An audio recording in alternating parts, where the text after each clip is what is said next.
Hey, so Bryce Tubbs here. I wanted to come to you to share where to find bookkeeping clients. So this video is going to be a little bit different than what I usually do. I just got a new whiteboard, but at the same time I got a new whiteboard, I destroyed my webcam. So I'm trying to do two things at one time. So I'm using my computer screen, which is a little bit blurry, in addition to a new whiteboard setup. So we're just going to try a bunch of cool things and see what works the best and just kind of experiment. But nevertheless, the information is going to be excellent. Now, if you want some help, I should probably put these two things the same height. If you want some help growing your accounting or bookkeeping business, but you just don't exactly know what you need to do to find success, I should invite you to click on the link inside the description below to book a call with me to see if I can help you out. I'm on the call. I'm going to take a look at where are you right now? I'm going to see where do you want to go. Then thirdly, if I think I can help you out, I'm just going to outline what that process looks like, and we can talk about working together long term. So let's kind of jump into this thing real quick. So where to find clients. Let me adjust two cameras at the same time. So number one, okay, finding clients. There needs to be a couple of different ways that you think about getting clients in the traditional sense. And the first way is outbound and in.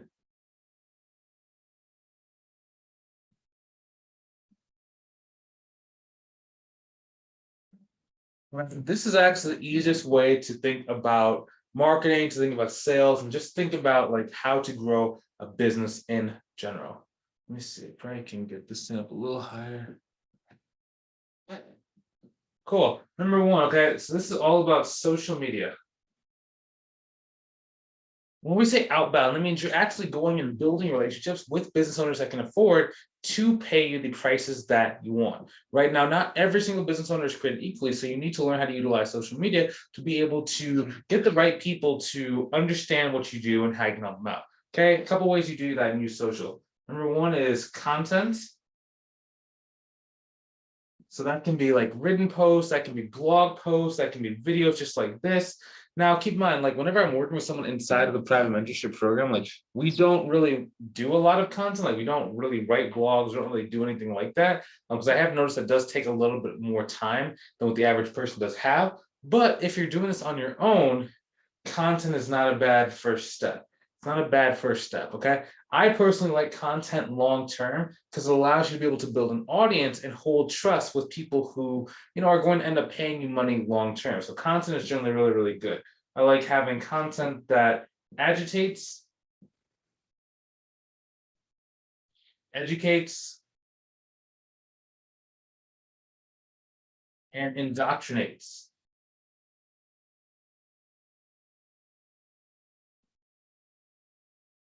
Agitates means it just finds their problems, their pains, and gets them to see, oh my goodness, this person probably helped me out. I didn't even know I was going through that, but now that this person is really clearly articulated what I am experiencing, now I know I have a problem. Okay, that's number one, it's agitation. Okay, number two is about education. Okay, so now they know they have this problem. What can they do to solve this problem? What should they be doing to solve the problem? And for a lot of people, you might be thinking it's accounting, it's bookkeeping, it's virtually everyone should know how to do this. Everyone knows why they need it. Not necessarily. A lot of people don't actually understand why they need your help. And that's why you're making content to educate them, to show you or to show them how you can help them out. And it just happens over time and happens with consistency. The last thing is indoctrinate, right? Indoctrinate means that you're moving someone over to your way of belief and thinking, so they actually start resonating with what you're saying, and they start seeing you as the only person who can help them out. Okay, I love this. These 3 8s are the things that makes it so much easier for you to grow a business. And again, it is a little bit more time consuming, right? If you have nothing else except for content, you have no guidance, then yeah, content is good. But if you're working with somebody else, the number two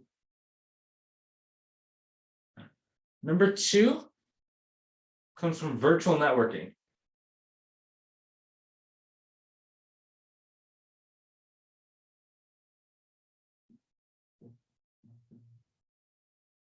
So virtual networking, this is the one that we love using the most.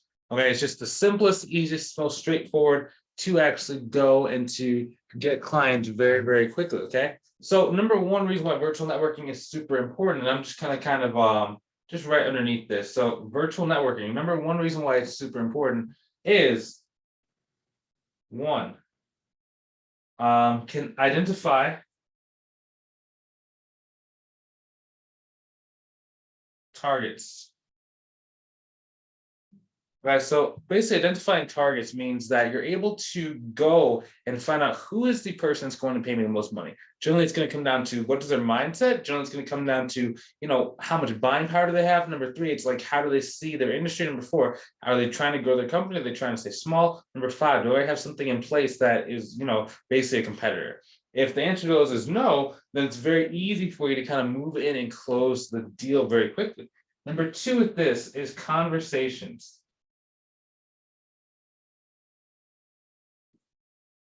It's funny, right? A lot of people do not know how to have conversations. And I think they get to have like this large, just like large exchanges back and forth. So oftentimes what I see happening is most people they'll go like on LinkedIn or on Facebook and they'll type out this like large, just this large introduction. It's their entire elevator pitch. And it's like no one reads that. You're basically just wasting your time and actually irritating the person because they don't feel like you really care about them, right? Instead, you need to make your messages more conversational. That's like, how are you doing? How's the weather near you? Where are you located? What inspired you to get started? Like just basic conversation steps to get the person to open up and just start talking to you, right? From there, number three, pains and problems. Okay, that's just having conversations not only about them as a person, but also the business, like what's going on, what's going right, what's going wrong, what are different things that you guys can do together. Why are they looking for your help right now? And then once you have all those kind of like inside of the box and corrected, and you have an understanding of that, then it's just about CTA and invite them to the phone. Now, virtual networking is actually the easiest way to go and get clients really quickly, especially if you're shooting for clients between like $500 to about $5,000 per month for your kind of your business, right? So for example, like Lori, she was having so much trouble when we were first getting started with this because she, number one, she struggled with these two things. So she struggled with this and she struggled with this. So number one, she didn't really know how to identify who were the right targets, right? Who are the business owners that are going to afford to pay me more money, right? It's because she'd be talking like mom and pop shop owners, or she'd be talking like these online soap dispenser businesses, and there'd just be a lot of people who were not really doing that well, and they just financially just didn't have the budget to afford to pay her the amount of money that she needed, right? So the first thing was, hey, these are the kind of companies that actually can afford to pay you more money, right? Because it's not very straightforward for the average individual, especially if you're just starting out. But then secondly, that we had to make sure that once she found out who those individuals were, she needed to know exactly how to get them to start talking about themselves and start asking her if she could help them out, right? And that just comes down to, I give you guys like a message script so you know exactly what to say. But once she started doing that, she got 6 clients in the span of about 69 days. And out of that, she was making about $8,600 per month, right? And all comes from this virtual networking approach, where it's once you know exactly what you need to do, you're able to start having conversations. You can start building this network. You start having this like rapport with the market, who actually are going to work with you and hire you long term. And that's really the secret that most people just don't understand exists, right? And that's just outbound. That's not even the whole thing, right? The next step, so number 2, is inbound. So this is all about getting people to come to you. The first one was you were going to them. This one's all about them coming to you. Okay. Number 1, influence. Partnerships.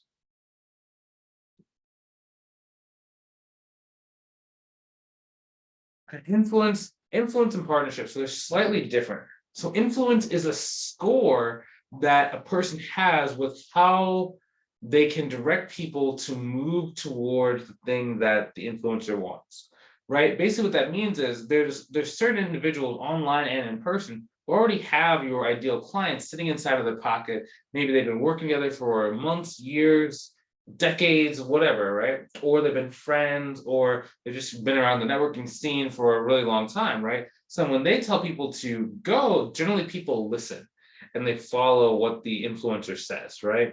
And from there, it's just a matter of getting on the influencer's good side to get them to start sending you high quality leads. And I help you do that as well. It is kind of a process, right? Because it's slightly different for each niche, right? Each niche is different.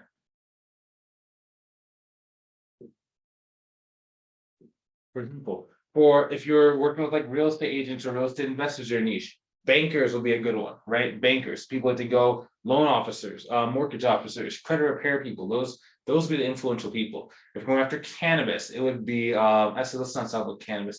If it was more of nonprofit, grant writers are a good one. Nonprofit consultants, that's another one. And then you just be looking to go who has an influence in each one of the stages and each one of the spaces. Then from there, you just form partnerships with these people to get them to send you high quality leads, right? They send to you. Okay. They just send the leads to you. And then you're starting to get this stream of people coming in, right? And the cool thing about that is it's a high quality close rate because the people are already pre-sold on you. It's just a matter of price and when are they ready to move forward, right? And that's really the main thing when it comes to how to find clients, right? You can go out to them or you can have them come to you. I personally like using both. In the beginning, I like doing about an 80. Oops, that's a sideways 8. I'm not left-handed if you couldn't tell. I'd be going 80, 20. And then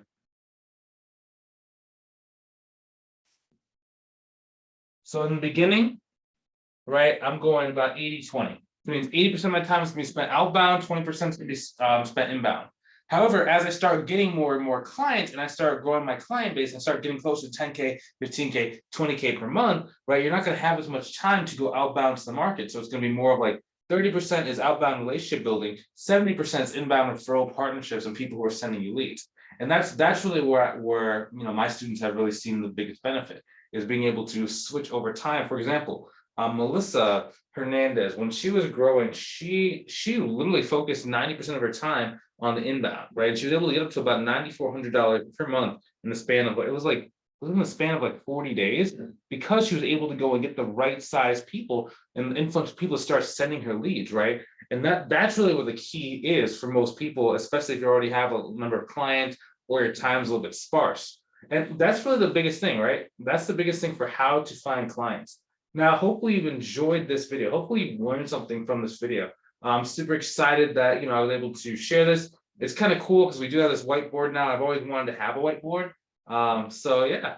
And also, if you want some help growing your business, right? I just invite you once again to click on the link either above or below the video, or maybe inside the comment section to see if I can help you grow your business. Now, it's not for everybody. Like, just to be honest, like we only accept a small portion of people because I only want to work with people who I know I can take to that next level. If I don't feel like I can take you to that next level, if we do our evaluation, we say, hey, it's just not a good fit at this moment in time, I'm going to be completely honest with you. But if I do think it's a good time and I do think that you're the right fit, I do think that I can help you out. I'll just make you an offer. You can get started right then and there, and then we can, work long term to hit your goals. So if that's you, I will see you inside of the call. If you're not quite ready yet, that's okay to keep watching some of these videos, and I will see you soon, and I'll see you later. Have a great rest of your day. Talk to you soon. Take it easy.